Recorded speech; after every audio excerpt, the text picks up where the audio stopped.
Eh bien, bonjour, bonsoir à tous. Bonsoir à tout le monde. Une première journée du trophée Karpov assez impressionnante, hein, puisque les féminines, de toute évidence, ont des ambitions importantes dans ce tournoi, Jean-Baptiste. Oui, ce ne sont pas que des faire-valoir, d'autant plus que la numéro 1 mondiale a montré l'écrou aujourd'hui. Elle est en tête du tournoi avec 2 points et demi. Elle a fait 2 fantastiques victoires dans les 2 premières rondes. Elle était pas loin d'ajouter la troisième contre Amine Bassem. Malheureusement, pour elle, le joueur égyptien a bien défendu, il a fait match nul.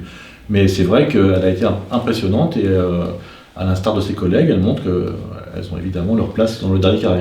Sarah Sadat, peut-être une légère déception, vice-championne, on rappelle, hein, vice-championne du monde de rapide et de blitz en titre. Elle arrive de l'île de Man, hein, où elle a joué Douglas. Alors, bien sûr, pour elle, c'est un peu décevant, puisqu'elle a 0 sur 3, n'a pas gagné de partie. Et elle doit être très déçue ce soir, puisqu'elle a fait une partie fantastique contre Sarana dans la dernière ronde, partie qu'elle méritait de gagner, ou dans le pire des cas, de faire match nul. Et elle s'est trompée juste avant de faire match. Et elle encaisse donc sa 3e défaite. C'est un peu heureux pour Sarana, qui a assez mal joué toute la journée, et qui prend quand même une victoire à la fin, qui a 1 sur 3.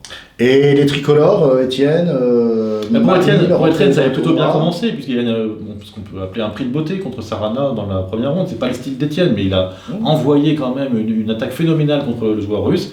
Et il a déchanté ensuite, puisqu'il a perdu contre Amine Bassem dans une Petrov où il n'y a pas vraiment eu d'activité. Et d'autre part, il a complètement craqué contre Niall Sarin, une partie qu'il avait en main, mais le petit Indien a trouvé les ressources tactiques à la fin. Impressionnant, hein, ce prodige indien qui suit les traces d'Anand, hein, on le rappelle, qui a gagné le trophée des rencontres ici en 2003 pendant le championnat du monde de partie rapide. Alors impressionnant dans son réalisme surtout, puisque dans les parties, il a montré des choses assez inégales, mais finalement à l'arrivée il est là avec 2 points et demi, et on a vu, notamment contre Étienne, que n'importe quelle opportunité, il pouvait la saisir.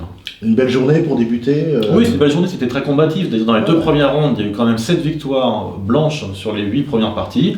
La dernière partie a été un peu entachée de...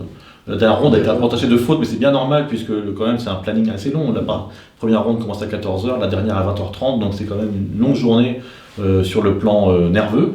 Donc c'est bien naturellement que la 3e ronde a été un peu moins bonne, mais quand même une première journée très intéressante. Et on peut ajouter un petit mot aussi sur Marie Sebag, qui a commencé son tournoi par une défaite, mais qui enchaîne ensuite avec 2 victoires, et qui est pour l'instant seule 3e. Voilà, donc des postulantes pour les demi-finales. Et ben, il reste 11 rondes maintenant. Il reste encore beaucoup de temps. Voilà. Eh bien, merci à tous et à demain. À demain pour la 2e journée.